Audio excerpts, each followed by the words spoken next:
Ya, itu kan proses pengislaman ilmu yang tadinya Hindu Buddha dimasuki Islam. Boleh itu. Karena kalau saya lihat di sini, saya sedikit dalam tradisi kebantenan ini ada istilah, kalau dulu ya ada punggu geni. Nih, ini gambaran ya, contoh ringkas dalam tradisi yang mengakar. Ini juga cocok dengan orang Banten. Saya sedikit mewarnai ini mistik ya, tasawuf di Banten. Ini punggu geni, sini redaksinya saya cuma ngutip aja ya, bukan saya pengamal punggu geni. Bismillahirrahmanirrahim. Punggu geni. Bismillahirrahmanirrahim. Kulhu qawluhu ahad. Kun payakun masya Allah qadirun abada. La ilaha illallah subhanahu inni kuntu minal zalimin. Ya abati inni ra'aitu ahada asyara aw aba wa syamsa wal qamaru ra'aituhum bisajidin. Ini oleh ulama dulu disebutnya bukan doa, tetapi diajarkan kepada warga dalam proses dakwahnya adalah inilah mantra. Kenapa disebut mantra? Supaya dekat dengan yang dipahami oleh masyarakat setempat. Coba kalau langsung ini ayat Al-Quran, mereka langsung alert. Udah, ini mantra untuk apa? Keselamatan. Ya. Jadi jangan jawabkan semar mesem ini itu kan, ini bisa juga dijadikan semar mesem. Itu artinya apa? Ulama dulu itu piawai bagaimana memasukkan ajaran Islam. Ya yang penting esensi. Makanya sholat orang dulu nyebutnya apa? Sembahyang. Masjid itu masjid. Coba boleh tanya ke kakek-kakek. Gak ada, wah harus masjid, harus musola. Lebih familiar, saya waktu kecil itu masih dengar masjid ataupun fungsinya sama kok. Iya. Ternyata kalau diteliti dalam literatur sejarah, masjid itu fungsinya tidak hanya untuk ibadah. Di sana biasanya diajarkan juga pengajian mingguan atau bulan. Ada ngajari Al-Quran anak-anak. Itu orang. Tapi sekarang jangan ngikut-ngikuti bahasa orang kafir. Hindu Buddha kan kafir. Tapi orang dulu nggak demikian. Ya, jadi kita tuh makanya Islam di kita di Indonesia ini terbesar di dunia, patut dirawat. Makanya NU berkepentingan nih merawat jagat dengan fikih peradaban supaya warga Indonesia tidak ujuk-ujuk langsung menuduh wah ini bid'ah, sesat, dolala, akan masuk neraka. Demikian. Ya. Kenapa? Karena Rasulullah dalam mengamalkan agama itu sangat humanis, manusiawi sekali. Kalau Bapak Ibu merujuk ketika bagaimana Rasulullah menghadapi seorang wanita yang mengaku sudah berzina, datang ke Rasulullah, ya Rasulullah saya sudah berzina, sekarang posisi saya hamil, saya ingin dirajam. Padahal kalau ayat Al-Quran kan jelas, kalau saklek mengenai Al-Quran kan ajaniyatu wajani fajlidu mi'ata jalda. Tapi ketika seorang wanita yang datang ke Rasulullah posisinya dia hamil, apa jawab Rasulullah? Udah, kamu kembali aja dulu, urus kehamilanmu sampai bayi itulah lahir. Tapi setelah lahir datang lagi semuanya itu, ya Rasulullah, aku sudah melahirkan, aku ingin dirajam. Ya, terus apa jawab Rasul? Apa langsung, yuk bawa algojo? Ini nggak ada itu. Ternyata apa? Udah urus aja dulu anakmu. Ya sampai bla bla, ya itu gambaran. Terus ketika Rasulullah ditanya oleh seorang miskin yang di bulan Ramadan melakukan jima, hubungan suami istri, udah miskin nggak kuat, akhirnya batal jima, menghadap ke Rasulullah. Bagaimana ya Rasulullah? Kata hadis itu kan suruh puasa 2 bulan. Tapi dijawab lagi, ya Rasulullah bagaimana 2 bulan? Sebulan aja saya nggak kuat. Akhirnya jawab, udah kamu sedekah ya ke 40-60 fakir, ya kan? Oh ya Rasulullah bagaimana sedekah? Saya paling miskin di kampung itu. Ya udah, oleh Rasul akhirnya nih bawa dari aku kasihkan ke istri. Ya, itu dalam arti apa? Itu kalau dalam bahasa akademis berarti perintah Al-Quran itu yang ajabnya sangat menakutkan itu sebagai shock terapi. Shock terapi itu akhirnya supaya ada rasa takut bahwa berzina itu sungguhnya adabnya luar biasa. Ya, jadi nggak ujuk-ujuk langsung harus ditegakkan. Atau langsung saja, wah Indonesia ini negeri kafir. Kenapa? Karena dasarnya bukan Al-Quran. Tidak demikian. Karena menegakkan hukum Islam itu kewajiban semua umat. Ya, menegakkan syariat. Apa menegakkan syariat? Yaitu rukun iman, rukun Islam. Kalau kita sudah bisa menjalankan sholat 5 waktu, itu sudah menegakkan Islam. Ya, karena di sana man lam yakum. Ya, lebih kepada personal. Ya, coba aja ke ustaz. Kalau ustaz sudah memperingatkan jamaahnya untuk sholat 5 waktu, ya, itu si ustaz nggak dosa. Ya, tapi nggak ada untuk memaksa harus sholat.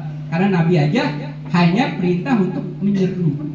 Ya, fadzakir innama anta mudzakir lasta alaihim bimusaitir. Jadi mengajak, bukan memaksa. Makanya dalam tanda petik dakwah Islam itu tidak memaksa, ya, mengajak. Karena para nabi banyak mengajak, tetapi tidak diizinkan untuk memaksa. Itu konteks pemahaman Islam dalam bingkai peradaban, fikih peradaban, yang bisa memahami konteks di mana Islam itu berada. Ya, fikihnya lentur Bapak Ibu. Fikih kita, nih Bapak Ibu, wanita Indonesia itu berbeda dengan wanita Arab. Kalau wanita Arab kan tahu, ya, semua ditanggung oleh suami. Bahkan seorang ibu tidak menyusui kan, menyusui hanya sebentar terus diberikan ke wanita kampung. Ya, seperti Rasulullah punya ibu susu yang namanya Halimatus Sa'diyah. Jadi benar-benar wanita Arab itu toks, hanya kufur di kasur. Tetapi kalau wanita Indonesia tidak demikian. Areanya itu kan budaya saja ya. Jadi jangan disamakan antara budaya Arab dengan ajaran Islam. Karena kalau bicara ajaran Islam, Sayyidatina Aisyah itu adalah riwayat hadis terbanyak di antara para sahabat. Muridnya adalah para lelaki, ya, mengajarkan. Tetapi kalau Pak Amar kan wanita yang dalam tanda petik terlalu tekstual.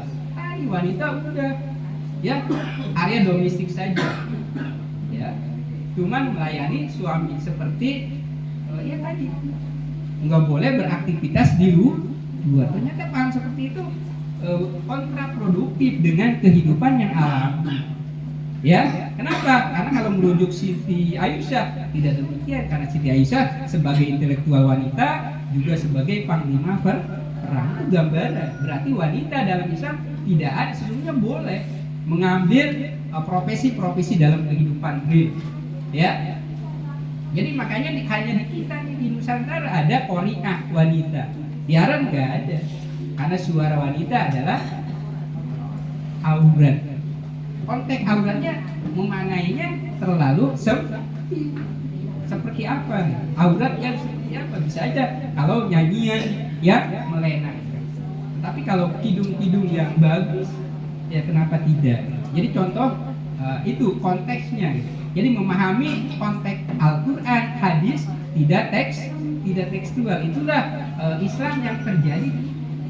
Seperti fikih ya. Saya ingin mengatakan gini. Istri-istri kiai dulu, istri Abuya, bapaknya Abuya Murid, Abuya Dimyati, ini kan pakainya bukan jilbab tapi kerudung. Apakah Abuya tidak mengerti fikih? Sangat. Jadi biasa.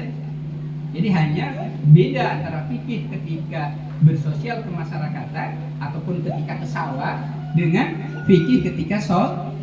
Kalau ke sawah ya pakaiannya biasa saja kan, Bapak Ibu. Tetapi kalau dalam sholat kan pakai mukena, benar-benar. Itu konteksnya. Ya, jadi ada apa istilahnya, pemahaman yang memang bisa membedakan mana tadi budaya dan mana ajaran Islam. Ya itu. Jadi ada kelenturan. Ya. Karena Islam itu tergantung juga dimaknai konteks wilayah. Sehingga kalau merujuk kaulnya apa istilahnya pengarang kitab Muwatta Ibnu Imam Malik kan ada istilah, dia kitab muwatta'nya ketika mau dijadikan hukum oleh khalifah dia nggak mau. Kenapa? Kata Imam Malik, karena apa yang saya tulis belum tentu sesuai dengan wilayah lain. Itu Imam Malik bicara demikian. Karena fikih itu biasanya menjawab konteks saat itu dan di situ. Pun yang diajarkan oleh Imam Syafi'i ada konteks apa istilahnya? Ketika Imam Syafi'i muda dan ketika Imam Syafi'i tua, ada kaul qadim dan kaul jadid. Itu yang kalau teori modern disesuaikan dengan sosiokultur. Ya, sosiokultur itu berbeda. Makanya pemahaman orang Indonesia ketika pakai jilbab, ya jilbabnya kan kayak gini, berwarna-warni. Kenapa? Kalau Arab cenderung katakanlah putih atau hitam. Karena di sana tandus, pepohonan jarang. Ya, era dulu. Padang pasir itu benar-benar hanya padang pasir yang menghampar luas. Tidak ada sama sekali pepohonan. Tetapi orang Nusantara, orang Indonesia, berbagai pohon ada. Jadi warna-warni. Ya, jilbabnya juga warna-warni. Ya, kenapa? Jadi indah, dari Innallaha jamil yuhibbul jamal. Itu mungkin karena saya dibatasi, masih ini kan? Ya, itu saking ininya. Sungguhnya materi ini kalau di kampus itu harusnya 1 semester. Tiap mahasiswa dibuat suruh buat makalah. Jadi ini, tapi ini hanya pemantik saja. Mohon maaf Bapak Ibu. Jadi itu tadi. Jadi di NU itu lenturnya seperti itu. Bukan tidak bisa ngaji atau orang lain mengatakan ahli bid'ah, tetapi memang banyak hal untuk memahami agama. Ya, jadi melihatnya bagaimana Rasulullah, bukan melihat bagaimana hadisnya. Kalau hadisnya gitu, tapi diperlakukannya seperti apa. Jadi itu aja sebagai pemantik. Selebihnya bisa nanti diperdalam dengan Kiai Ade di sini atau dengan Kiai PCNU-nya. Kalau saya hanya sebagai pemantik saja di sini untuk silaturahmi, dan lagi-lagi saya juga menyadari masih sedikit yang saya ketahui. Wa ma utitu minal ilmi illa qalil. Apalagi saya manusia biasa yang tentu tidak luput dari salah. Maka dari itu jika ada kesalahan itu saya mohon dimaafkan. Wallahul muwaffiq ila aqwamit thoriq. Wassalamualaikum warahmatullahi wabarakatuh. Waalaikumsalam warahmatullahi wabarakatuh. Sangat menarik sekali tadi disampaikan oleh narasumber kita. Ya, kalau memang mau dikupas tuntas memang tidak cukup 1 hari, tapi kita cukup pakai SKS saja. Sistem kebut setengah hari. Jadi insya Allah kita lanjutkan lagi dengan narasumber yang kedua. Pada kesempatan ini alhamdulillah beliau sudah hadir di tengah-tengah kita. Untuk itu masih semangat ya Bapak Ibu sekalian. Ya, kita simak bersama narasumber kita yang kedua ini yang akan disampaikan oleh guru kita, yakni Kiai Haji Muhammad Idris Masudi MHum. Untuk itu langsung saja Pak Kiai untuk bisa dimulai katuran.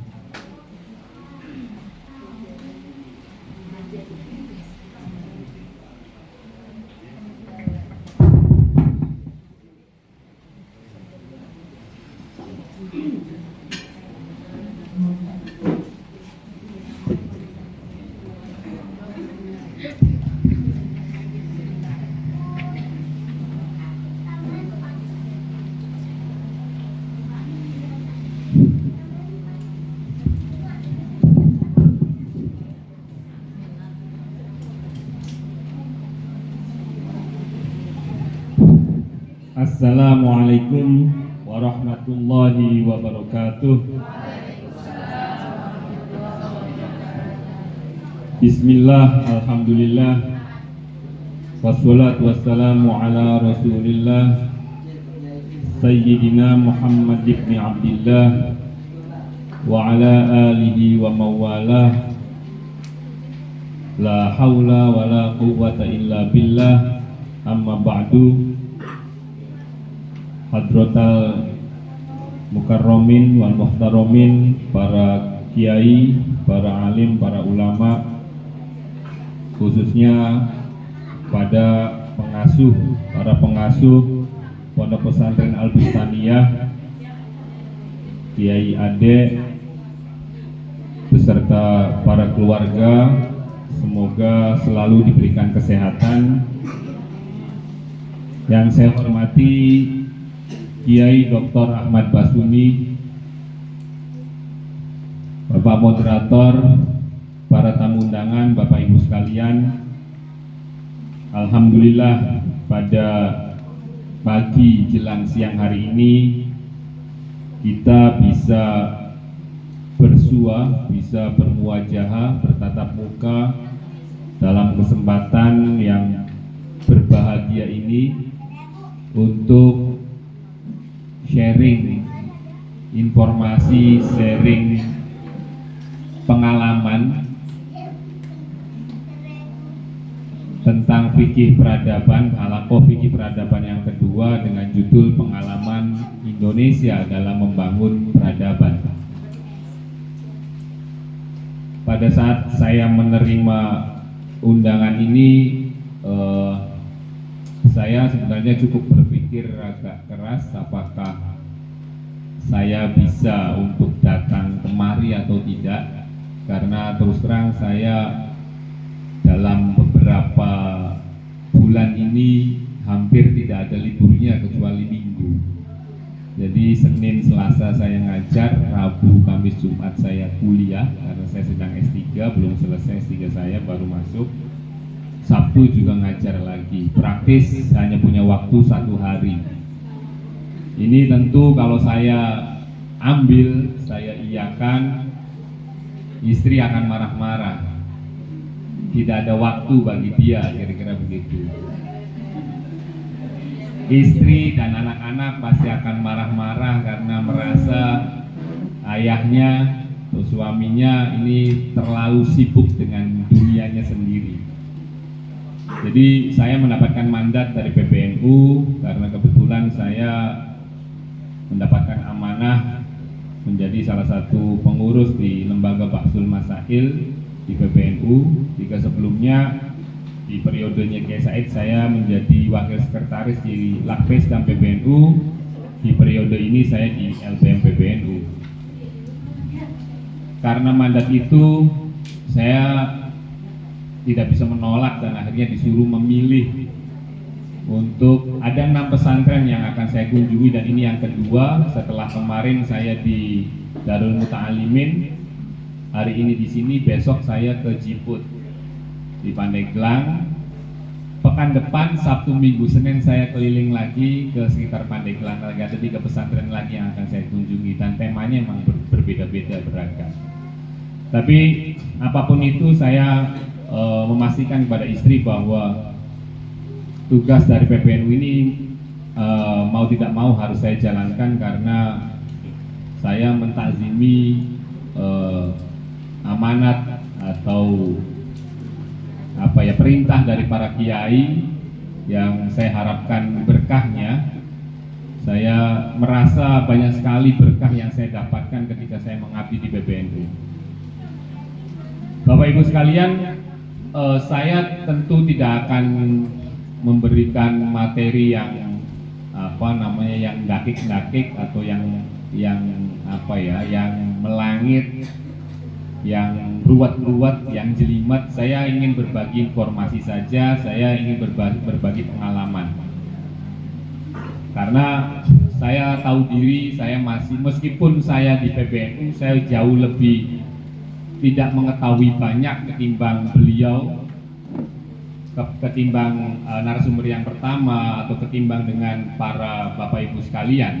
Karena yang mungkin yang membedakan saya dengan panjenengan semua adalah karena saya berada di Jakarta, sehingga mau tidak mau PBNU memilih saya untuk menjadi salah satu narasumber di kegiatan halaqah fikih peradaban. Di tahun kemarin saya mungkin ngisi hampir 16 atau 18 pesantren halaqah. Tidak hanya di Jawa, saya sampai ke luar Jawa, ke Sulawesi, di Sulawesi Tenggara, daerah Kendari, kemudian di beberapa titik yang lain, hampir mungkin 20-an pesantren. Kalau tahun ini saya hanya dapat 6 yang wajib. Mungkin nanti di pertengahan atau di minggu-minggu yang akan datang akan dapat limpahan tugas-tugas yang lain dari para kiai yang tidak bisa hadir, kemudian saya harus menggantikan beliau-beliau ini. Baik, Bapak Ibu semua, pengalaman Indonesia membangun peradaban. Kira-kira ketika saya pertama kali mendapatkan tema ini dari panitia, saya membayangkan yang dimaksud dengan pengalaman Indonesia membangun peradaban itu apa? Apakah Indonesia ini sudah benar-benar beradab? Indonesia ini benar-benar sudah menjadi salah satu negara yang memiliki peradaban yang tinggi atau belum? Apa ciri-ciri dari peradaban itu? Lalu saya coba mikir keras, oh ini ternyata mungkin yang dimaksud oleh panitia, dan ketika saya memang baca tasawur dari tema ini, yang dimaksud adalah pengalaman Nusantara, bukan pengalaman Indonesia hari ini. Karena saya rasa kalau pengalaman, kalau topik ini kita geretnya, kita pastikan hanya dimulai ketika Indonesia merdeka, saya belum yakin bahwa Indonesia ini benar-benar sudah berada, sudah benar-benar menjadi negara yang memiliki peradaban yang tinggi. Kita buktikan misalnya kalau kita bicara peradaban hari ini, mana peradaban yang paling tinggi hari ini? Peradaban itu dalam bahasa Arab biasanya disebut sebagai as-saqofah. As-saqofah, orang yang beradabnya namanya al-musaqtif. Maksudnya apa? Al-musaqtif itu adalah pemikir, orang yang memikirkan sesuatu, yang mengkreasikan sesuatu. Sekarang kita cek hari ini, dari bangun tidur apa yang kita pegang? Handphone. Handphone yang buat siapa? Orang mana?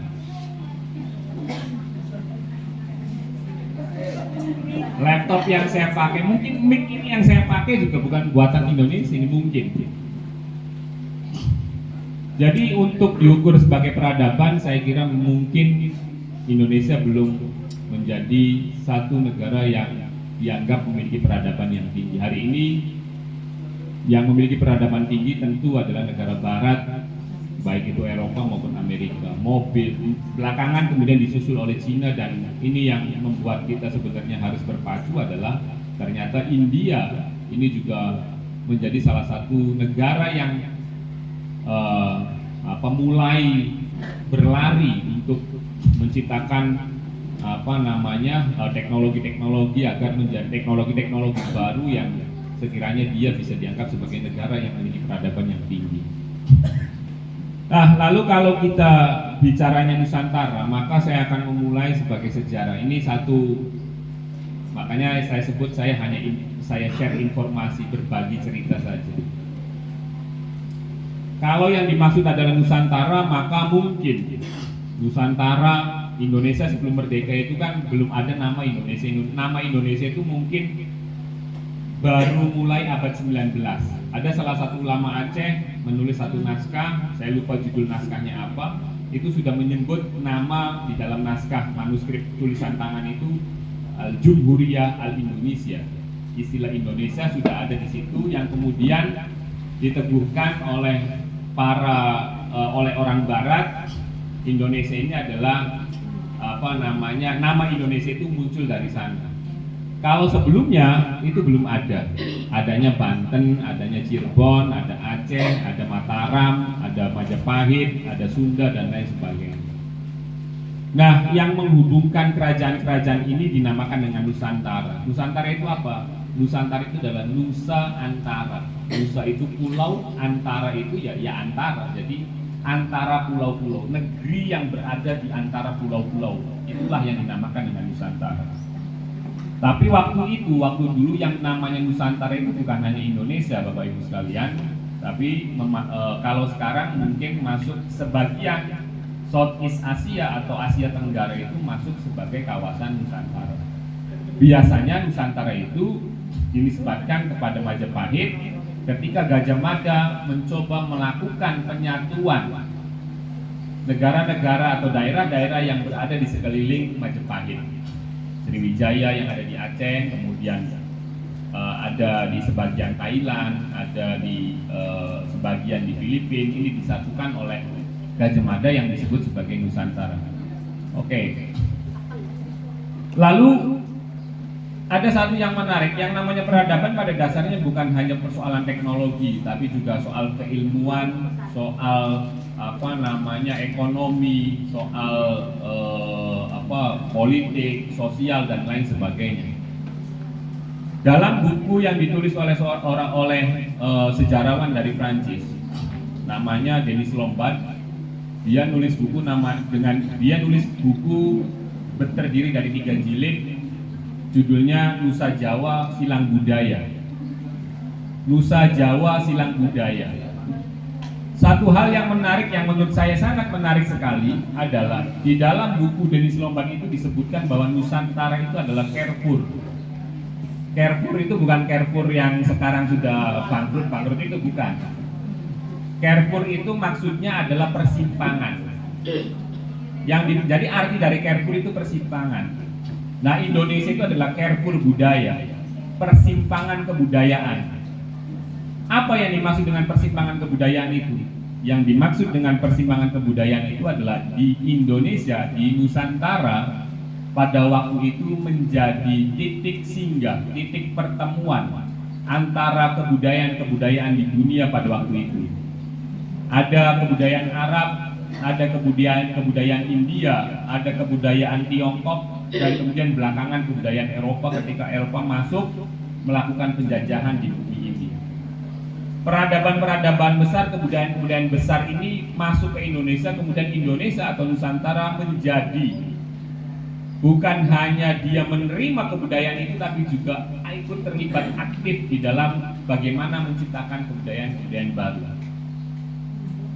Catatan dari para pelancong Arab, jadi orang-orang Arab sebelum zaman Wali Songo, sekitar abad 9 Masehi, jadi setelah Nabi wafat, sahabat wafat, kemudian tabi'in, di abad-abad ketiga ketika zaman Imam Syafi'i selesai, terutama zaman murid-murid Imam Syafi'i itu ada orang-orang Arab yang melakukan perjalanan dari Arab menuju ke Nusantara, menuju ke Indonesia, kemudian ke Cina, balik lagi ke Indonesia, balik lagi ke Arab.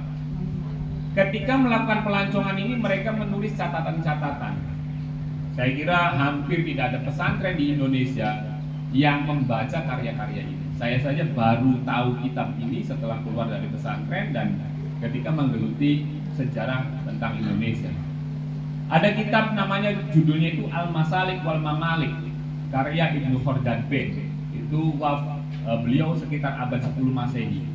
Kemudian ada Buzuh Romahurmuzi, kitabnya judulnya Ajaibul Hindi, keajaiban-keajaiban di Samudra Hindia.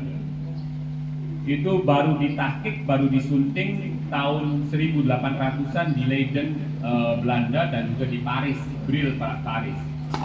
Kitabnya berbahasa Arab. Apa yang menarik dari catatan itu? Yang menarik dari catatan itu adalah bagaimana orang-orang Arab ini ketika melintasi Sumatera, melintasi Kalimantan, melintasi Jawa, mereka menulis catatan-catatan tentang bagaimana kondisi sosial masyarakat yang dia singgahi.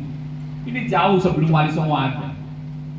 Makanya saya menulis salah satu artikel di sebuah jurnal bahwa salah satu proses Islamisasi, teori-teori Islam datangnya Islam dari Arab ke Nusantara itu kan selalu, kalau kita membaca buku-buku akademik, itu adalah teori Persia.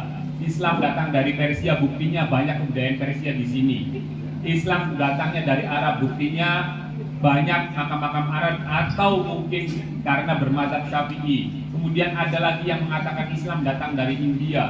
Ada lagi yang ada yang bilang Islam datang dari Tiongkok, ketika dari Cina maksudnya, ketika pasukan Cheng Ho dan mungkin sebelum Cheng Ho pada masa dinasti Tang sudah ada hubungan dagang antara Cina dengan Indonesia, dan di situ mulai proses Islamisasi. Saya tidak ingin menafikan teori-teori itu.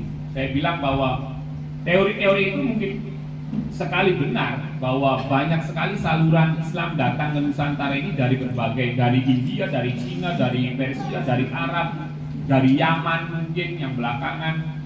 Tapi jangan lupakan, ada satu hal yang menarik yang saya dapatkan di dalam kitab Ajaibul Hindi dan saya tuliskan di sebuah artikel di jurnal.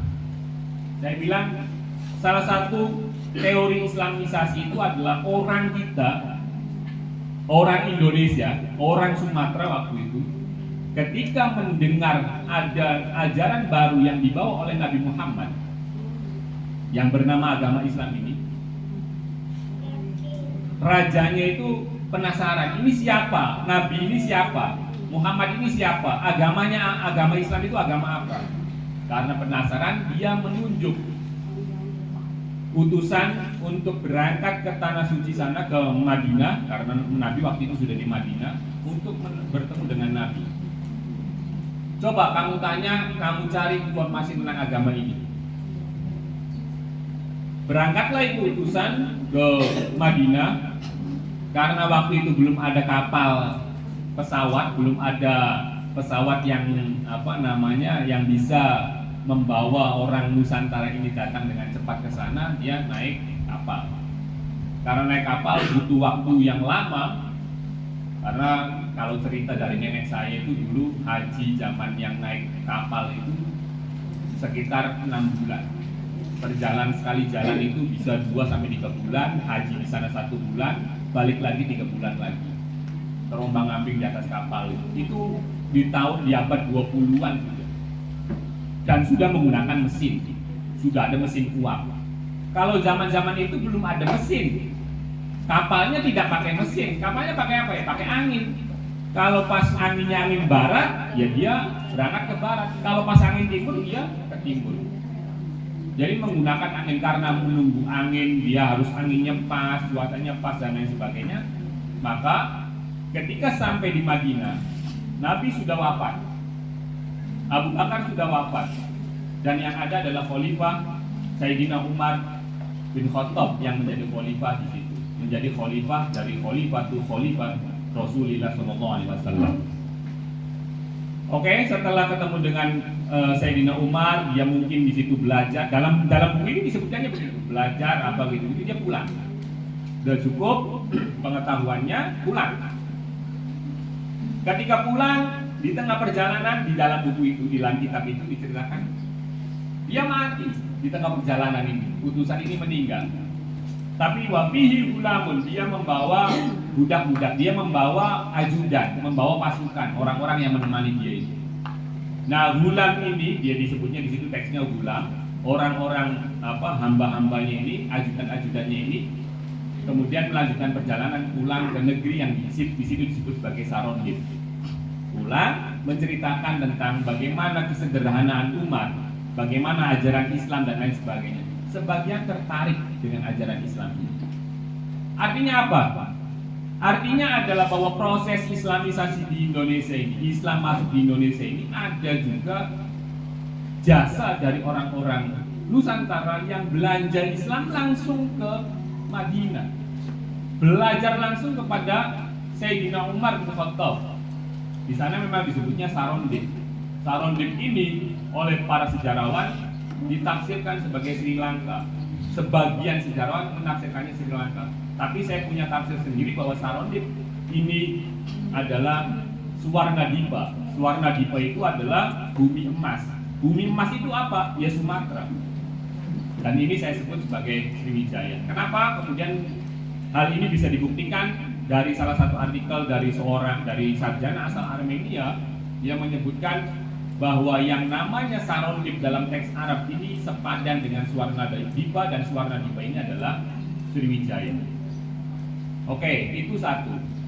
Bahwa ada proses Islamisasi itu didatangkan oleh orang-orang kita sendiri. Nah, yang berikutnya, kenapa kemudian Indonesia ini, Nusantara ini menjadi tempat persinggahan? Karena produk dari Indonesia ini, Nusantara memiliki produk yang diminati oleh negara-negara, oleh bangsa-bangsa yang ada di dunia. Apa produknya?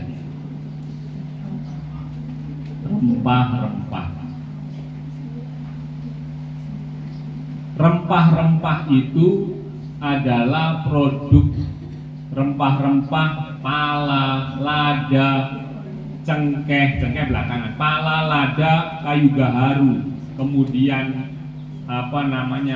fulful lada. Itu diminati terutama kapur barus yang ada di Tapanuli Tengah, bukan kapur barus yang sekarang buat tulis itu, bukan. Kapur barus itu pohonnya tinggi besar, kemudian kalau dibelah tengahnya itu nanti kemudian ada air yang menetes, ada minyak, dan minyak itu yang nanti bisa dibuat obat. Konon muminya Fir'aun itu untuk mengawetkannya salah satu bahannya terbuat dari kapur yang ada di Sumatera itu. Nah, kalau di Arab pada waktu itu dinasti Abbasiyah itu diminati oleh para orang-orang elit yang ada di Arab sana itu untuk wewangian dan obat-obatan. Ibnu Sina, Ibnu Baitor, ini ulama-ulama ahli kedokteran di dunia Islam, ini sudah menyebut tentang kapur itu tadi. Nah, ceritanya di bulan September yang lalu saya diberikan kesempatan oleh Kementerian Pendidikan dan Kebudayaan untuk melakukan penelitian di Qatar selama 1 bulan. Jadi kemarin saya 1 bulan di Qatar. Untuk apa? Untuk melakukan penelitian tentang rempah-rempah itu. Jadi ceritanya Bapak Ibu semua, pada abad 10 Masehi itu ada kapal tenggelam. Tadi saya cerita di luar, kapal tenggelam di Laut Cirebon. Saya lupa persisnya berapa mil dari darat, dari bibir pantai itu berapa mil, tapi di situ ada kapal karam, kapal tenggelam.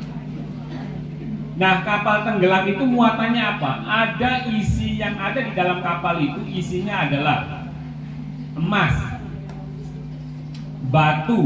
batunya itu saya lihat langsung, batunya besar sekali. Kalau boleh saya ambil itu, saya ingin ngambil sedikit aja buat akik gitu ya. Ruby, batunya itu kinclong sekali. Ya, itu apa namanya, besar sekali batunya. Kemudian koin Cina itu mungkin jumlahnya ribuan. Muatannya itu 10 ton. Kapal itu jadi tenggelam, muatannya itu 10 ton. Ditemukan tahun 2004 oleh pemancing. Ketika dia mancing atau jaring, saya lupa ininya persisnya, itu ada yang nyangkut piring dari Persia. Piringnya ya jauh lebih bagus piring itu daripada piring ini. Ini keramik belakangan. Kalau keramik itu masih kinclong sekali keramiknya itu, padahal sudah 13 abad. Ada gelas, kemudian ada tasbih banyak. Saya kalau nggak ada CCTV, saya mau nyuri tasbihnya itu. Wah, ini bisa jadi jimat ini tasbihnya. Sama ada akik batu ali-ali itu, akik itu dari kaca, dari gelas. Muatannya 10 ton, kemudian sebagian besar dimiliki oleh Indonesia, sebagian lainnya dibeli oleh Qatar. Karena Qatar punya uang banyak, Qatar membeli sebagian yang tidak dimiliki oleh Indonesia itu. Dengan harga 700, ini tawaran pertama, lelang pertama itu 726 miliar. Saya lihat langsung emas itu, Bapak Ibu, emasnya itu bagus sekali. Jadi emas zaman dulu itu sudah bentuk kalung, sudah bentuk gelang, ada mahkota. Ini diduga emas ini berasal dari Sriwijaya, karena memang Sriwijaya dianggap sebagai yang saya sebut tadi itu bumi emas, penghasil emas. Bahkan kalau kita cek di dalam kitab naskah pelancong itu, para orang-orang Arab yang datang ke Nusantara ini, saking kayanya negeri Zabat Sriwijaya itu, monyet saja dikalungi emas. Serius, itu di dalam buku, di dalam kitab orang Arab, ketika dia nyeritain orang Sumatera itu, orang Sriwijaya, pada waktu itu, saking banyaknya emas di situ, monyetnya saja dikalungi emas. Itu cerita orang Arab ketika dia singgah di Nusantara. Lah, monyetnya aja dikalungi emas, gimana ibu-ibunya kan? Mungkin kasurnya emas semua atau apanya emas semua, saya nggak tahu lah. Tapi itu Ini menunjukkan bahwa Nusantara pada waktu itu menjadi pusat peradaban dunia. Nah, pada waktu itu orang-orang Arab ini melakukan monopoli perdagangan. Jadi kalau ada orang Eropa mau beli rempah-rempah, maka harus belinya sama orang Arab. Mereka orang-orang Eropa ini nggak boleh datang ke Nusantara, nggak boleh datang langsung. Jadi kan kalau ibu-ibu lihat di peta, itu ada pusat perdagangan zaman dulu, itu ada satu disertasi bagus sekali yang ditulis di kampus Harvard, judulnya itu From Sirap to Sumatra. Dari Sirap itu daerah di sekitar Iran hari ini, sampai Sumatera, hubungan dagang yang menghubungkan antara orang Sumatera dengan orang Iran pada waktu itu. Nah, di situ ada pusat perdagangan. Di Oman itu ada bandar namanya Bandar Muscat, sampai sekarang masih menjadi pelabuhan. Itu disitulah tempat transaksi rempah-rempah itu. Jadi orang Arab belanja ke sini, kemudian dijualnya nanti di Oman, yang beli orang-orang Eropa. Orang Eropa ini masih belum punya teknologi yang canggih untuk berlayar sampai ke Nusantara. Makanya kalau Bapak Ibu ada yang mau membaca kitab-kitab atau buku-buku yang ditulis oleh para pelancong Arab ini, itu sebenarnya sangat menyakitkan. Kenapa? Karena misalnya di situ disebut orang Nusantara ini, orang-orang kita ini adalah orang-orang kanibal, pemakan orang. Jadi dinarasikan di dalam kitab itu orang Nusantara ini adalah orang-orang ganas. Kalau ada orang lain dari negeri lain, dia akan dimakan orang lain ini. Nah, saya punya hipotesa, punya kesimpulan sementara, punya asumsi sebenarnya. Narasi seperti ini sebenarnya untuk menakut-nakuti orang Eropa agar kamu nggak usah datang ke sana, nanti kamu dimakan loh sama orang Nusantara. Udah belinya sama saya aja. Belum lagi nanti dia cerita tentang bagaimana lautnya dalam, ombaknya besar, ada banyak perampok bajak-bajak laut. Kemudian dia ceritakan juga soal ada ikan besar yang itu bisa memangsa manusia. Itu ada di dalam kitab-kitab yang ditulis oleh para pelancong Arab ini. Saya menduga ini ditulis agar orang-orang Eropa tidak ada yang berani masuk ke Nusantara secara langsung. Saya sampaikan seperti ini ketika saya presentasi di depan para sarjana-sarjana dari Prancis, dari Amerika. Ketika hasil penelitian saya di Qatar itu selesai, saya sampaikan kepada mereka dan saya menyampaikan ini, tidak ada yang menyanggahnya. Ya meskipun masih butuh penelitian lanjutan. Oke. Jadi Nusantara ini menjadi negeri yang diincar oleh banyak orang dari Arab, Eropa, India dan juga Cina, sehingga menjadi peradaban yang luar biasa. Lalu kemudian Eropa punya teknologi canggih, dia punya kekuatan, punya kepercayaan diri, akhirnya masuk ke Nusantara secara langsung dan mereka melakukan monopoli sendiri. Nah, lalu kemudian satu hal yang menarik lagi adalah kita lompat dari abad 10-11, kita lompat di abad 14. Lalu memang untuk menelusuri kapan kerajaan Islam mulai berada di Nusantara ini agak susah. Tapi catatan yang paling bisa dipercaya adalah catatan dari Ibnu Battuta. Ibnu Battuta itu orang Maroko. Dia melakukan pelayaran dari Maroko ke Arab, kemudian ke India, ke Aceh, ke Cina, kemudian balik lagi, mampir ke Jawa sebentar, masuk lagi ke Aceh, dan dia pulang. Yang menarik adalah ketika Ibnu Battuta datang ke Nusantara, ke Aceh, tepatnya di Samudra Pasai, dia menceritakan di dalam rihlanya, di dalam kitabnya ini. Jadi kalau orang Arab itu, kalau ada apa-apa itu ditulis. Orang kita tahu tulis menulis atau mengerti bahwa tulisan itu menjadi sesuatu yang penting ini baru belakangan. Makanya kalau kita ini, dari kita semua mungkin kalau ditanya ayahnya siapa, kita masih bisa jawab. Kakeknya siapa, mungkin masih bisa jawab. Buyutnya siapa, itu udah. Atau buyut masih bisa dijawab. Terus yang selanjutnya lagi, itu yang tidak kita miliki. Berbeda dengan orang-orang yang ada di Arab misalnya, yang hafalan dan tulisan tentang keluarga mereka, tulisan tentang apapun mereka memiliki dokumen-dokumennya. Ini tradisi tulis kita memang tidak begitu baik. Nah, yang menarik ketika Ibnu Battuta datang, Ibnu Battuta bilang di dalam kitab itu, saya ketika singgah di Aceh, waktu itu Aceh sudah menjadi kerajaan Islam, Pasai namanya, di Sultan Malikul Zohir menjadi raja, dan raja ini bermadzhab Syafi'i. Madzhabnya Syafi'i, masyarakatnya juga bermadzhab Syafi'i. Dia muhibbul fuqaha. Dia mencintai ahli fikih. Dia mencintai ahli ilmu.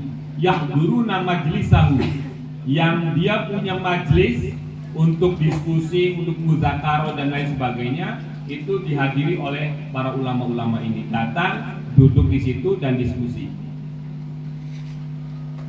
Informasi ini menurut saya menarik. Informasi memang cuma secuil itu, tapi menurut saya menarik. Yang pertama adalah bahwa pada abad 14 itu masyarakat Aceh sudah bermadzhab Syafi'i. Yang kedua, sudah ada tradisi diskusi akademik, sudah ada tradisi ilmiah. Di keraton itu, di kerajaan itu, diskusi-diskusi tentang keagamaan. Yang ketiga, informasi yang menarik lainnya adalah bahwa disebutkan rajanya ini tawadhu, rajanya ini rendah hati. Disebutkan oleh Ibnu Battuta, ketika dia mau berangkat sholat Jumat, maka dia yamshuna ala rijlai, dia berjalan kaki untuk menuju masjid dengan kedua kakinya, maksudnya tidak menggunakan kuda, tidak menggunakan gajah mungkin, atau tidak menggunakan kendaraan-kendaraan yang lain. Dia jalan kaki sebagaimana rakyat yang lain. Oke, belajar juga kita dari Aceh, misalnya kemudian di abad 16, abad 17. Saya ingin tanya kepada Bapak Ibu sekalian, kalau menurut Bapak Ibu sekalian, perempuan boleh nggak jadi presiden? Boleh-boleh aja, Pak. Ibu-ibu kan boleh. Kalau bapak-bapak? Boleh. Kalau kata bapak-bapak, ibu perempuan menjadi presiden itu boleh apa enggak? Boleh. Kata bapak-bapak, saya nggak nanya ke ibu.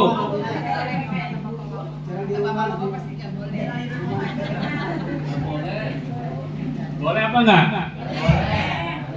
Kata ibu-ibu boleh. Kata bapak-bapak? Nggak boleh. Sekarang saya tanya, ibu-ibu yang membolehkan ini di dalam kitab fikihnya boleh apa enggak? Coba bacakan ibaratnya, saya pengen dengar. Ada di kitab apa?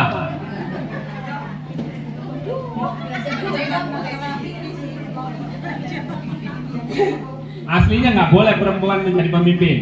Lalu kenapa dibolehkan?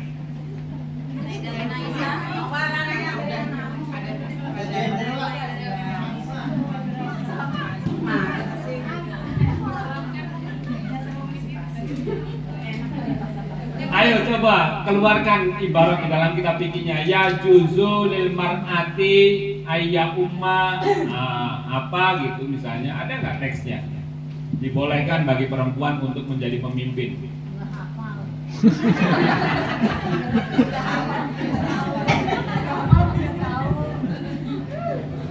Seingat saya ini Bu, kalau boleh kalau salah dikoreksi. Seingat saya pada dasarnya di dalam kitab-kitab fikih itu tidak dibolehkan perempuan menjadi pemimpin negara.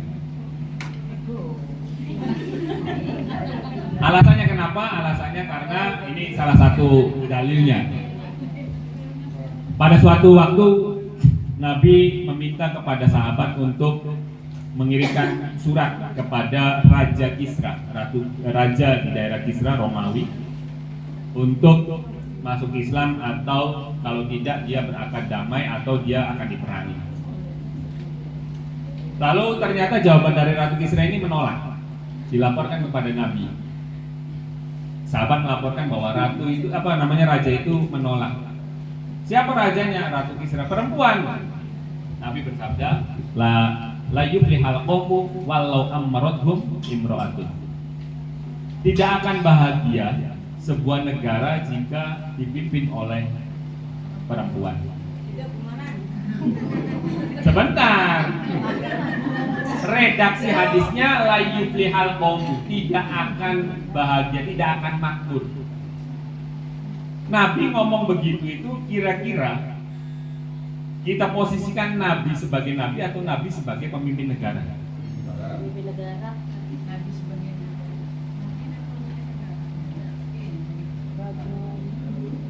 Dalam diri Nabi itu, kalau kata salah satu pakar usul fikih dari Tunisia, dalam diri Nabi itu ada 12 posisi, ada 12 keadaan, kondisi.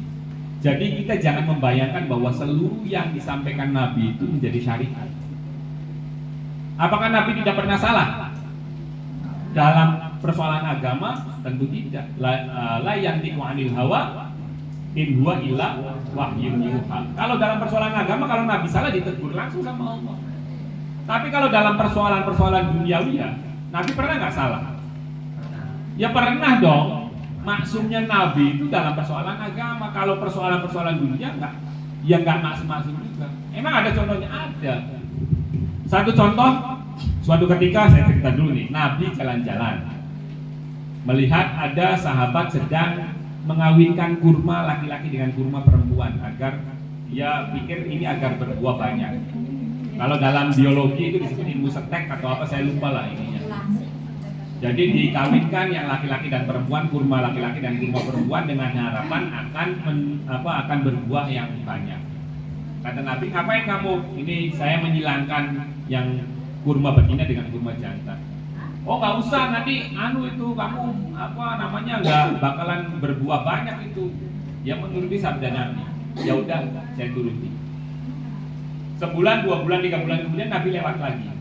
Gimana hasilnya? Nggak berbuah Nabi. Saya mengikuti saran Nabi, kok ini malah nggak berbuah. Terus Nabi bersabda, antum a'lamu bi umuri dunyakum. Kalian lebih tahu daripada saya pada persoalan-persoalan dunia kalian sendiri. Ini menunjukkan bahwa dalam persoalan-persoalan dunia pada dasarnya Nabi menyerahkan kepada kita semua untuk berijtihad masing-masing. Kalau dalam persoalan agama kita harus madep langsung total kepada Nabi. Khudhu anni manasikakum. Itu kan hadis-hadisnya banyak. Kalau soal agama harus ikut saya semua. Tapi kalau dalam urusan duniawiyah itu ya silakan, boleh berijtihad. Presiden perempuan itu urusan dunia atau urusan agama? Semangat ibu-ibu ini. Rupanya punya calon sendiri nih. Ada peluang menjadi presiden ibu-ibu. Oke. Lepas dari itu kemudian kita ingin berkaca. Sekarang saya tanya, pernah nggak mendengar ada sebelum Megawati ya, di zaman-zaman dulu kerajaan dipimpin oleh perempuan? Di mana? Ratu Sima Islam atau bukan? Ratu Sima itu kerajaannya Islam atau bukan? Kerajaan Kalingga itu sudah Islam atau bukan? Ayo, yang kerajaan Islam dipimpin oleh perempuan di mana? Di Aceh. Aceh itu pernah 4 generasi itu dipimpin oleh sultanah perempuan. Pertanyaannya, kalau ternyata tidak boleh perempuan menjadi sultan, menjadi presiden, menjadi pemimpin, lalu ulama-ulama yang ada pada waktu itu kenapa nggak protes? Ibu-ibu pernah ziarah nggak ke makamnya Syekh Abdul Muhyi Pamijahan? Ada yang pernah ziarah ke Syekh Abdul Muhyi Pamijahan? Tahu gurunya Syekh Abdul Muhyi siapa?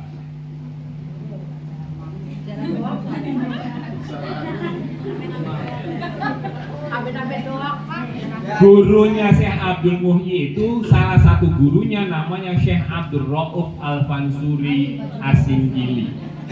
Namanya Syekh Abdul Rauf, orang Aceh, makamnya ada 2 di sana. Dua-duanya saya sudah ziarah semua. Ada yang di Singkil Aceh bagian barat, ada yang di Banda Aceh. Itu gurunya Syekh Abdul Muhyi Pamijahan. Tapi yang menziarahi tidak sebanyak makam Syekh Abdul Muhyi. Sepi dua-duanya itu. Saya tidak ingin ngomongin soal itu, tapi yang saya ingin katakan adalah pada saat sultanah perempuan menjadi sultanah itu, menjadi pemimpin itu, ada Syekh Abdul Rauf Al-Fansuri Al-Jawi menjadi Qadil Udot, menjadi dewan atau hakim agung bagi kerajaan Aceh itu. Kalau memang nggak boleh, kenapa? Syekh Abdul Rauf Al-Mansuri yang alim sebegitu alimnya, murid dari Syekh Ibrahim Al-Qurani, murid dari Syekh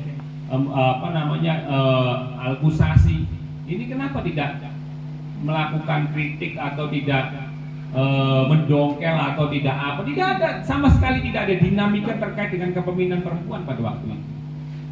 Sultannya tetap perempuan.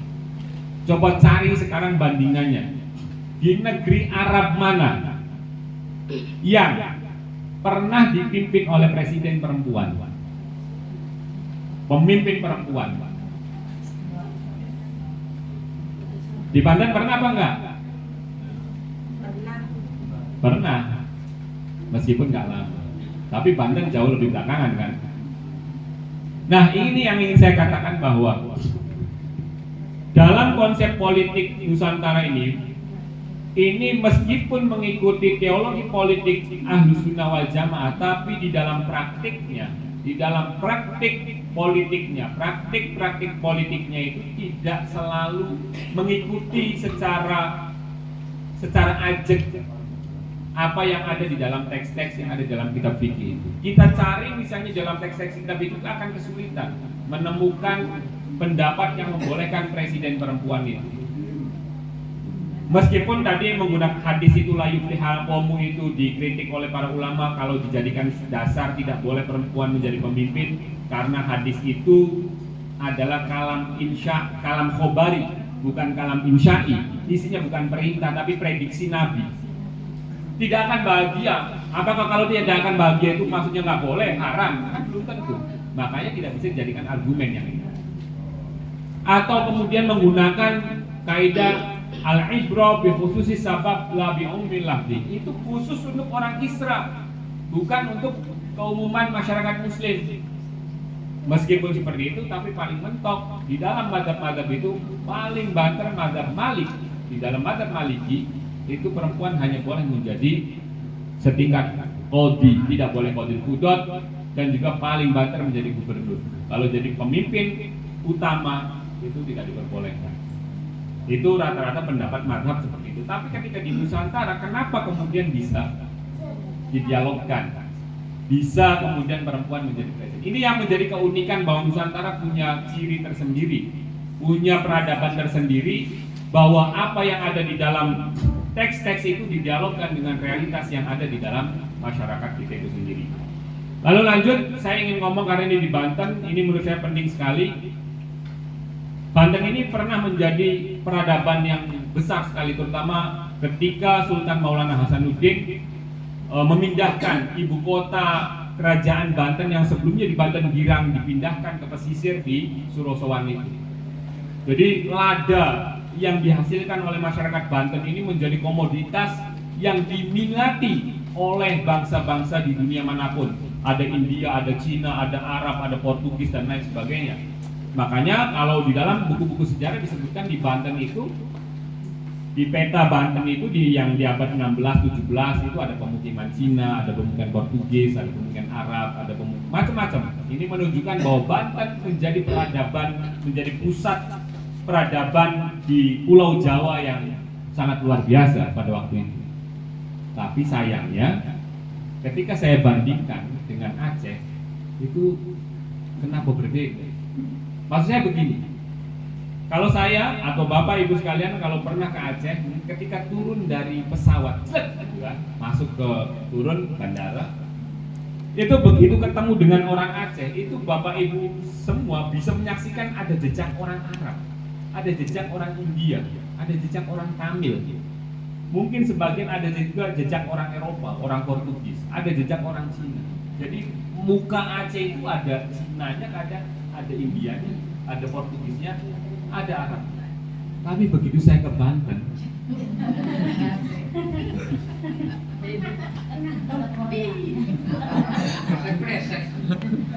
begitu saya ke Banten, kok nggak ada? Padahal saya pengen nyari yang sebelum saya nikah tentunya, pengen nyari yang jejak Portugisnya itu di mana? Yang jejak Portugal, yang Eropanya ini. Wah, kayaknya cantik-cantik banget kalau memang masih ada. Di mana? Apa pindah ke Cilegon sini atau kemana? Cilegon.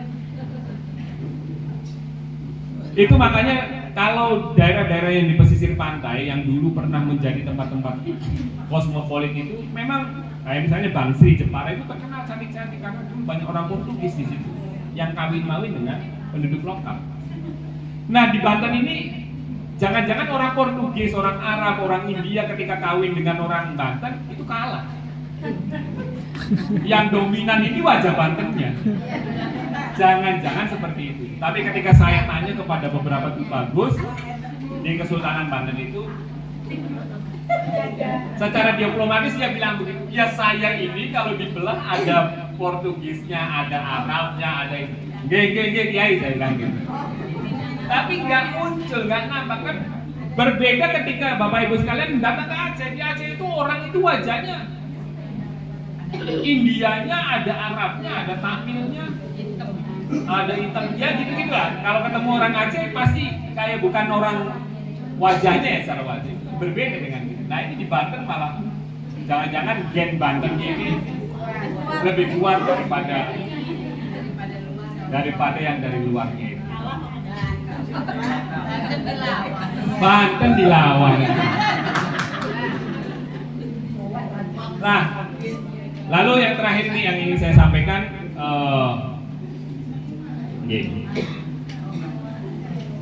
pesantren dan peradaban. Lalu kemudian Bapak Ibu semua bahwa dulu yang namanya peradaban, pusat peradaban itu keraton-keraton, kesultanan-kesultanan baik di Aceh, di Banten, di Demak maupun di mana-mana pun itu ada pusat pendidikannya berada di dalam keraton itu sendiri. Kalau di Banten dulu pusat pendidikannya, pusat pengajaran Islam, pusat pengajaran ilmu-ilmu lainnya itu ada di Kasunyatan.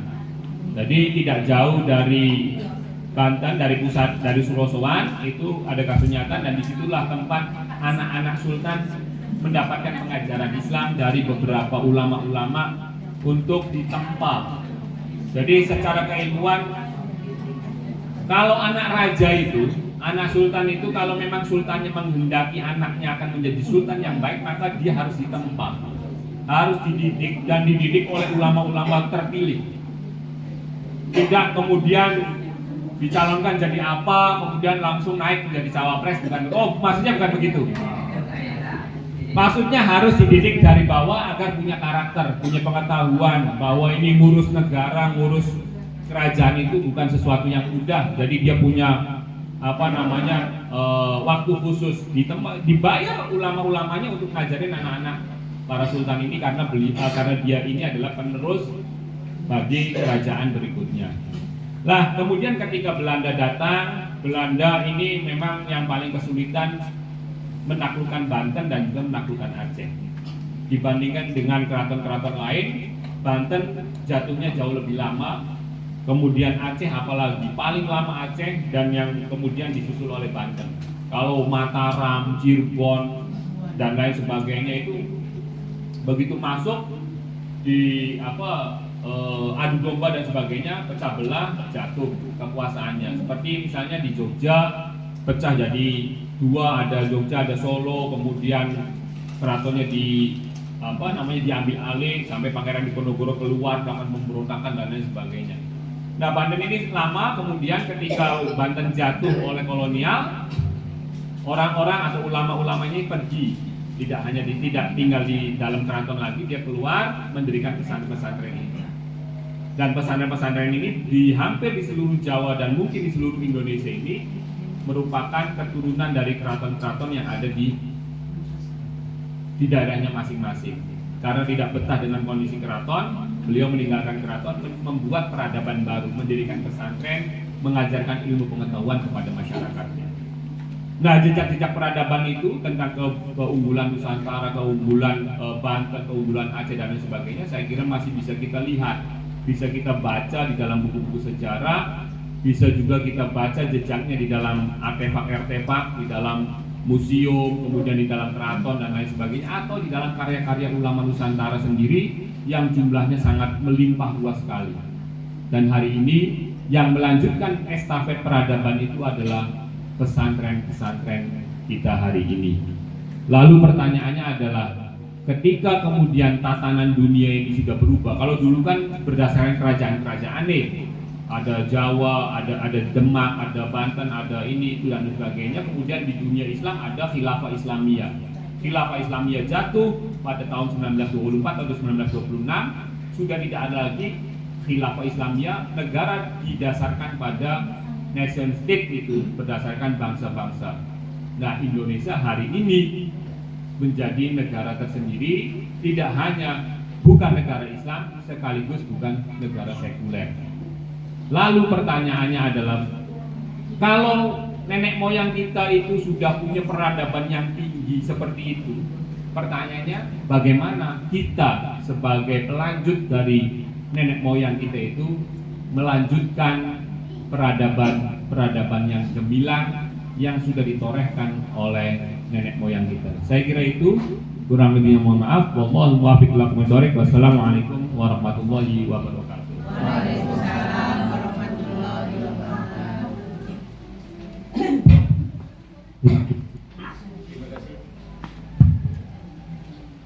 Terima kasih kepada Jim.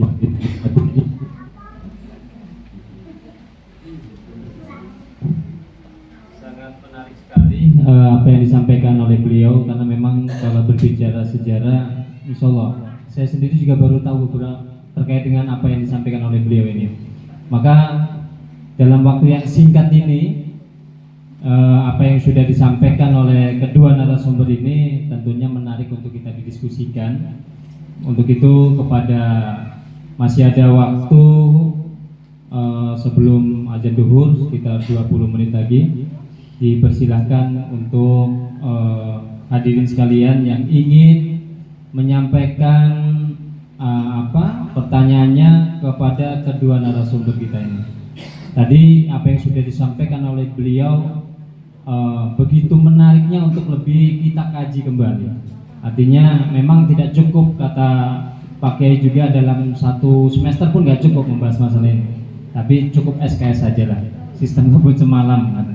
Tapi kita cukup menyampaikan ataupun memahami apa yang sudah disampaikan oleh kedua narasumber itu. Untuk itu dipersilakan kepada hadirin yang ingin bertanya, silakan.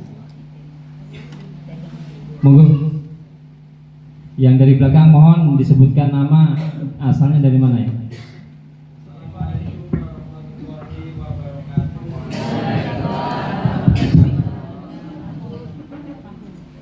Terima kasih atas kesempatan waktunya. Saya Rudi dari Cilegon. Menarik sekali pada pemateri pertama. Langsung saja, Pak Kiai, pemateri pertama saya ingin diijazah dulu ini.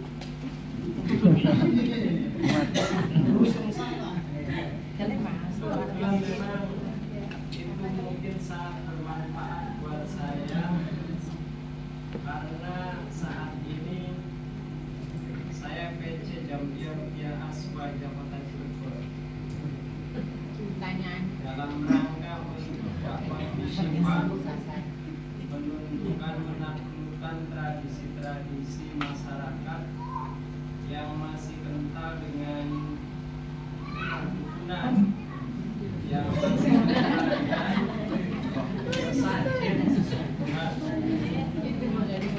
3 tahun saya berjalan dari 4 kecamatan sekota Cilegon, termasuk yang sangat sakral itu Cilegon itu negara.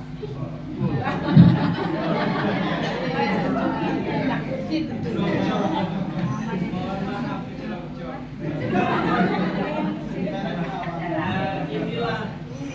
Inilah saya orang Cilegon, kadang-kadang ejaan Indonesia itu enggak murni, masih kawa-kawa sampai. Terima kasih. Assalamualaikum warahmatullahi wabarakatuh. lagi? Silakan. Ustaz. Si Ibu yang sebentar, silakan.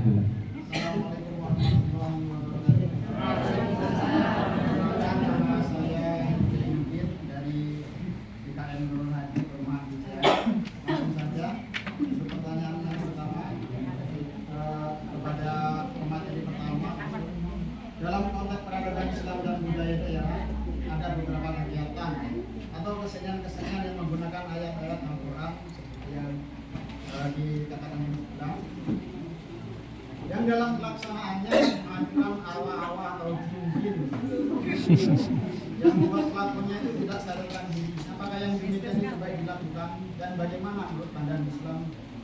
Juga saya itu saja yang dapat saya sampaikan. Dan kita mohon maaf.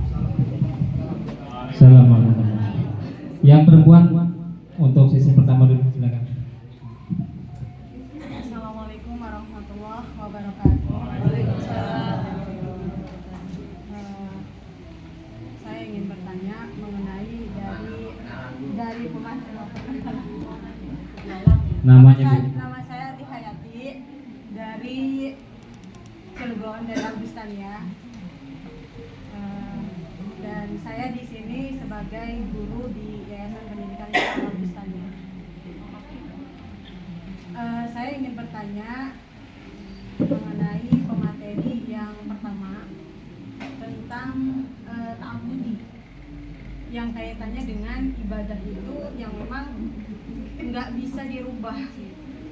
Tapi kalau masalah mengucapkan hari raya non-muslim seperti mengucapkan Natal atau misalkan ikut juga merayakan hari Natal gitu kan, itu kan ada sebagian yang memang membolehkan, tapi memang ada juga yang betul-betul bahkan sebagian besar ulama itu yang mengharamkan, tidak boleh mengucapkan Natal. Tapi ada beberapa yang membolehkan. Makanya ini apakah ada kaitannya dengan ta'abbudi tadi, apa memang masuk ke dalam muamalah? Dan untuk yang kedua, masalah tasabuh. Untuk masalah tasabuh di sini mungkin kalau masalah pakaian yang tidak bertentangan dengan ta'abbudi tadi ya masih bisa diikuti. Tapi kadang-kadang tasabuh itu tanpa disadari itu akan mengikuti dengan sendirinya, seperti ketika para remaja dia mengidolakan opa-opa Korea gitu ya, karena akidahnya berbeda, gaya hidupnya berbeda gitu kan. Karena saking betul-betul cintanya gitu, melebihi cintanya kepada Nabi, dia akan tasabuh, akan mengikuti apa yang dia cintai, apa yang dia kagumi. Itu yang untuk ke pemateri pertama. Untuk ke pemateri kedua itu mengenai pemimpin, mengenai presiden, bahwa yang Bapak Kiai tadi sampaikan itu luar biasa materinya, tapi ada yang kaitannya dengan pemimpin, bahwa perempuan itu dibolehkan untuk menjadi presiden, untuk mengurusi umat yang skala besar gitu. Sementara perempuan itu kalau dilihat psikologisnya saja itu ada hormon-hormon yang naik turun di perempuan itu. Kalau mau haid labil, baper gitu. Kan nggak mungkin ketika ada permasalahan umat yang begitu besar itu dia posisinya mau haid. Otomatis ketika memutuskan, ya bisa jadi apa yang disampaikan Rasulullah itu yang nggak akan beruntung. Tapi Rasul tidak mengharamkan, tapi secara psikologisnya banyak sisi negatifnya. Tapi kalau kesepakatan ulama gitu kan, itu boleh dalam ranah-ranah pemimpin yang memang bukan memutuskan yang skala besar gitu, seperti menjadi gubernur ataupun hakim. Itu pun dengan syarat si perempuan ini mengetahui apa yang akan dijalankannya, jadi tahu, ilmunya tahu, terus bersikap adil, amanah, menjaga kehormatan, berakhlak mulia, berpikiran jernih. Sementara perempuan nggak selamanya jernih, kalau mau haid itu labil gitu. Mungkin itu saja, jadi minta penjelasannya, maksudnya Terima kasih. apa, gitu. Cukup. Terima kasih. Baik, untuk sesi pertama cukup dulu, nanti kita lanjut. Ini Pak Kiai Dr. Ahmad Basuni, ini mayoritas kesana ini pertanyaan ini. Yang pertama terkait dengan ijazah apa Kungfu ini menarik ini untuk Kang Rudi dari Cileber. Kemudian dari Bapak Jenudin juga ini terkait dengan kesenian yang kadang menggunakan ayat dan sebagainya, bahkan ada yang bisa sampai mendatangkan jin lah, itu gimana gitu? Mungkin bisa dijawab dulu Pak. Terima kasih ya, langsung saja. Itu pertanyaan yang luar biasa ya.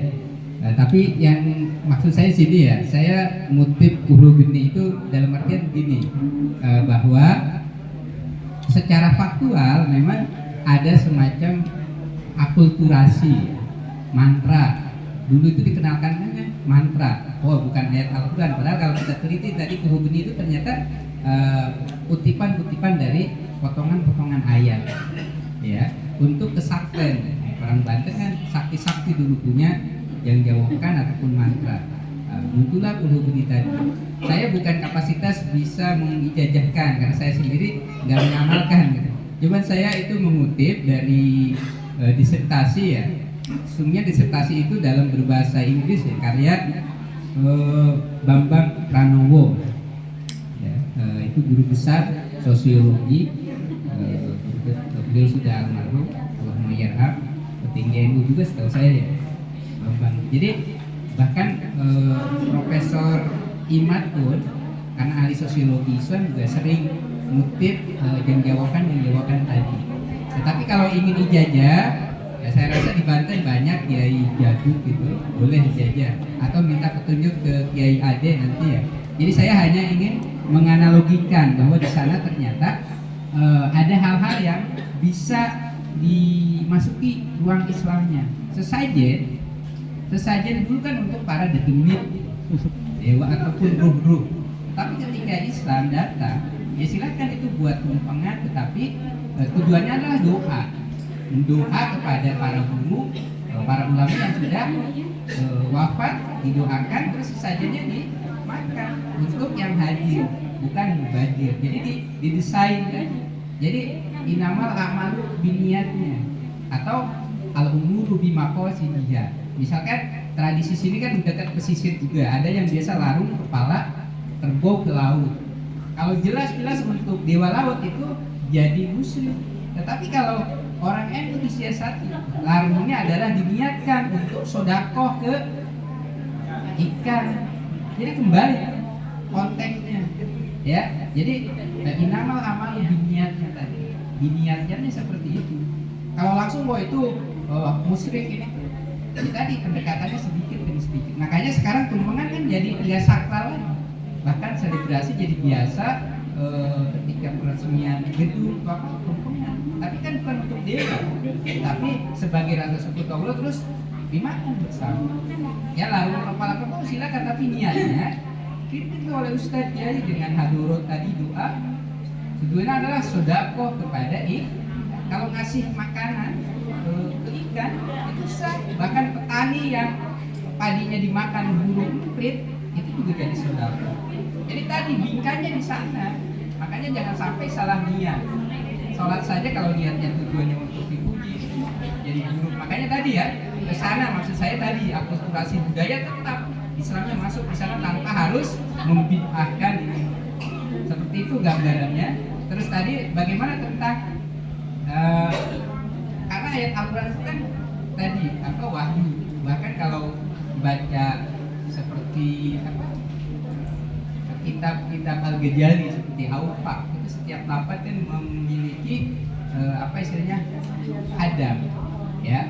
Awfaq di Banten itu banyak tuh ijazah kalau mau. Cuman saya lagi-lagi hanya membaca saja gitu, bukan mengamal. Jadi lebih kepada tadi niat tujuannya untuk apa. Jadi kembali lagi Al-Quran itu sesungguhnya seperti senjata. Ya senjata kalau dipakai untuk kebaikan jadi baik. Tetapi ketika saya baca tadi falama ra'ainahu akbarnahu terus sampai perempuan lepek terus saya dinai ya jadi sihir, jadi dosa. Jadi kembali lagi niat awalnya seperti apa. Ya, karena tadi ya Al-Quran Al-Quran juga bisa bermata ganda kalau digunakan oleh orang yang salah, ya. Bahkan yang para doktriner juga bisa menggunakan ayat Al-Quran untuk menghipnotis ibu-ibu supaya menyerahkan hartanya. Ya, jadi kembali kepada niatnya. Cuman kita sebagai muslim harus tahu bahwa segala apapun medianya itu bisa dijadikan untuk media dakwah, ya, ayat-ayatnya. Tetapi jangan sampai konteksnya tetap, karena kita prinsipnya adalah tawas, ya, tidak berlebihan. Ya, kalau konteks ayat pakai dakwah itu sudah banyak contoh. Ya, saya rasa itu gambaran. Terus tentang tasabuh, jelas maksud saya gini, kalau tasabuh dalam hal-hal yang positif, ya kenapa tidak? Yang tidak boleh itu hal-hal yang negatif. Jangan kebablasan. Oh, ini budaya barat, langsung aja apa-apa yang berbau barat ataupun dari Korea kita tolak. Tidak demikian. Tetap ada di villa dan di TV. Ikanya itu karena ada istilah hudir hikmah walau limbahi. Rasulullah saja kalau kita memakai tolak apa istilahnya pemikiran yang lebih universal kan suruh menuntut ilmu ke negeri Cina. Kenapa? Ternyata Cina itu peradaban itu bukan belajar ilmu agama, tapi lebih kepada peradaban luhur, bertani. Bahkan nenek moyang Nusantara juga belajar bertani. Karena nenek moyang Nusantara adalah negara bahari, kapal sebagai pelaut. Jadi itu gambarannya. Jadi kita sebagai muslim memang harus tadi ketika menerima budaya-budaya itu tetap harus ada filternya. Tetapi bukan berarti menutup diri, karena Islam itu bisa berkembang juga setelah bersentuhan dengan budaya-budaya lain. Ketika Islam berekspansi ke Persia, itu kan tradisinya luar biasa. Pun cara baca Al-Quran itu juga terpengaruh daerah, antara tradisi Arab dengan di Irak itu berbeda. Sehingga ada istilah kiroat sab'ah, atau yang paling real sekali adalah tentang azan Madinah dengan Mekah berbeda, apalagi dengan Irak dan Iran dalam kumandang azan. Jadi itulah keragaman, dialektika yang berbeda sesuai situasi dan kondisi. Jadi tasabuh tadi maksud saya jangan terlalu kaku. Tolak ukurnya apa itu baik atau tidak? Kalau baik ya ikuti, kalau tidak ya enggak, berarti jangan. Mungkin itu aja maksud saya tasabuh, tidak terlalu menolak apa-apa yang dari luar. Oh ini bukan Islam, tidak demikian. Karena nilai-nilai kebaikan itu sifatnya universal. Mungkin itu. Kali lagi saya juga ucapkan terima kasih nih, banyak belajar dari narasumber dari PBNU, Kiai Idris. Kaitan sama ucapkan hari raya. Iya, terima kasih. Untuk tadi hari raya, saya rasa yang membolehkan dan tidak punya dasar. Yang membolehkan itu dasarnya, ya para ulama itu adalah menganggap itu adalah mengucapkan sebagai hari kelahiran Isa Al-Masih sebagai Nabi, bukan Isa Al-Masih sebagai Tuhan. Kalau orang Islam mengucapkan itu kan yang membolehkan, menganggap bahwa Isa itu adalah Nabi, bukan Tuhan. Jadi hanya sebatas itu.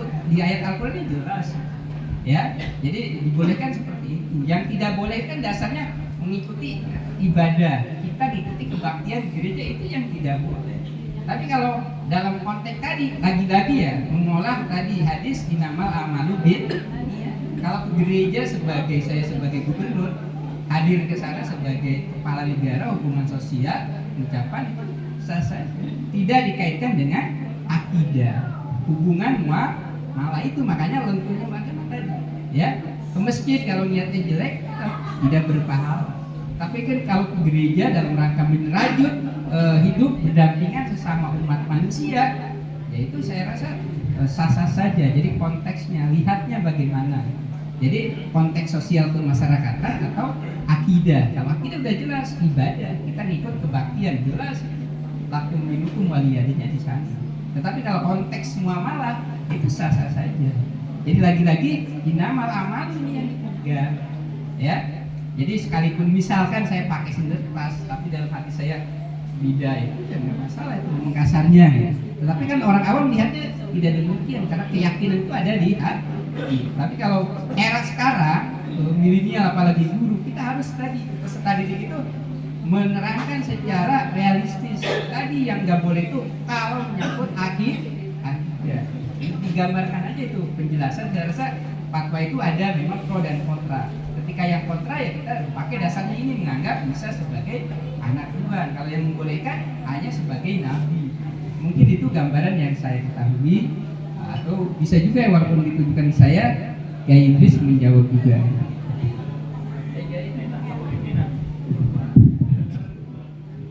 Terima kasih Bu siapa? Bu Ati. Ya, tadi menurut saya itu malah melengkapi dari perspektif psikologi. Dan perspektif ini mungkin juga menjadi penambah kekuatan bagi pendapat yang tidak membolehkan perempuan menjadi pemimpin yang dalam skala yang luas, dalam skala yang besar. Tapi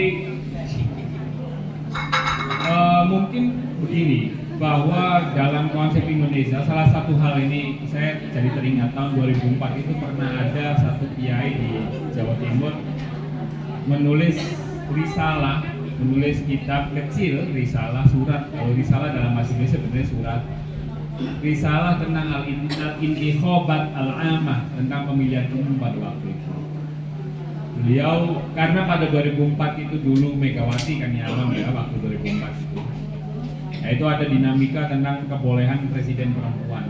Nah, beliau menulis tentang kebolehan perempuan itu dilihat dari perspektif maslahat dan mafsadatnya. Maslahat dan mafsadat tentunya dilihat dari dua calon yang bertarung pada waktu itu. Dan itu mungkin saja bias subjektivitas, pasti akan subjektif sekali. Bahwa ukuran atau standar maslahat dan standar manfaat mafsadat antara kebolehan perempuan menjadi pemimpin pada waktu itu dilihat dari maslahat dan mafsadat dari dua kandidat pada waktu itu yang bertarung, ini tentu akan subjektif sekali. Karena waktu itu calon wakilnya itu adalah Kiai Hasyim Muzadi yang dianggap juga bisa menjadi partner untuk bisa menopang kekurangan-kekurangan yang ada dalam diri presiden, calon presiden pada waktu itu. Ini dianggap tidak lebih berbahaya dibandingkan calon yang ada di satunya lagi, karena dianggap kiai ini akan bisa menjadi penyeimbang pada waktu itu. Nah, dalam konteks Indonesia saya ingin menggarisbawahinya begini Bu. Meskipun presiden itu punya otoritas yang tertinggi, tapi dia tidak satu-satunya pimpinan tertinggi di Republik ini. Karena kita menganut politik trias politika itu, ada eksekutif, ada yudikatif, ada legislatif.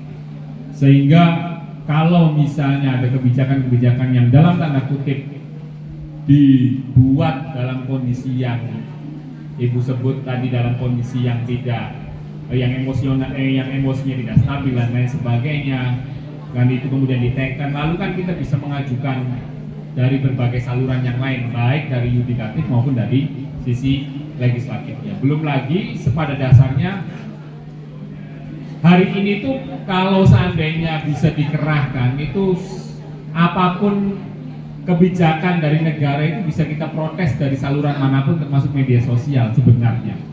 Jadi kalau misalnya kebijakan-kebijakan pemimpin ini kita anggap tidak sesuai dengan misalnya standar syariat. Ini satu contoh misalnya ya. Ini semoga tidak terjadi. Isu LGBT kemudian ada yang mencoba memasukkan ke dalam undang-undang bagaimana ini legislasi, misalnya sampai kecolongan, misal, dan ini naudzubillah min dzalik, sampai kecolongan misalnya. Kita bisa mengajukan gugatan itu dari berbagai saluran. Kita bisa melakukan judicial review misalnya ke MK.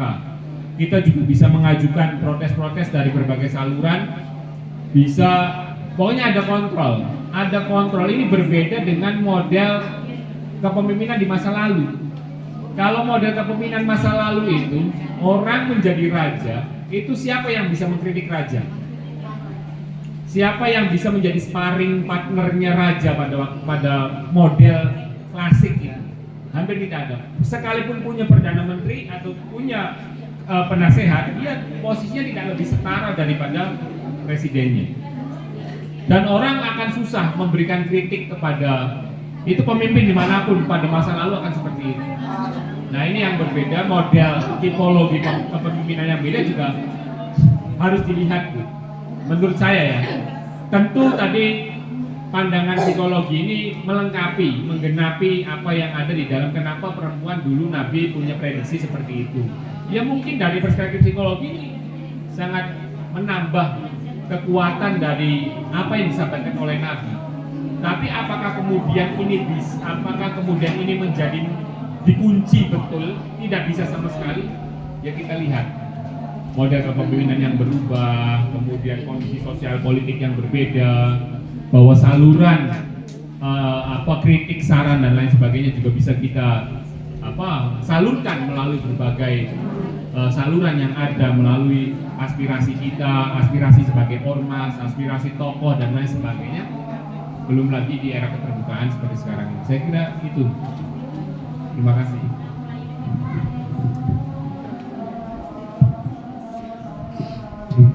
Baik, jika memang ini sangat menarik untuk dibahas sebenarnya, tapi karena hubungan waktu juga yang membatasi kegiatan ini, sudah memasuki waktu zuhur dan juga makan siang, maka saya kira cukup ya Bapak Ibu sekalian ya untuk kegiatan pada hari ini.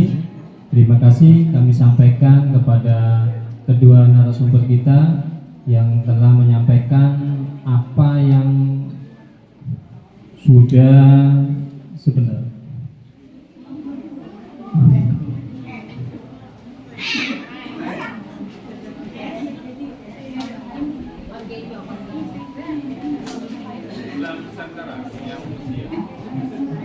Baik, sebentar sebelum kita bubar, kami ucapkan sekali lagi kepada kedua narasumber yang sudah memberikan ataupun menyempatkan waktunya hadir di tempat ini dan memberikan materinya. Kami ucapkan terima kasih Bapak, para kiai, para itu yang sudah hadir. Kemudian karena memang waktu sudah waktu zuhur, maka kita tutup saja pertemuan ini dengan sama-sama mengucap lafaz hamdan. Alhamdulillahirabbil alamin. Assalamualaikum warahmatullahi wabarakatuh.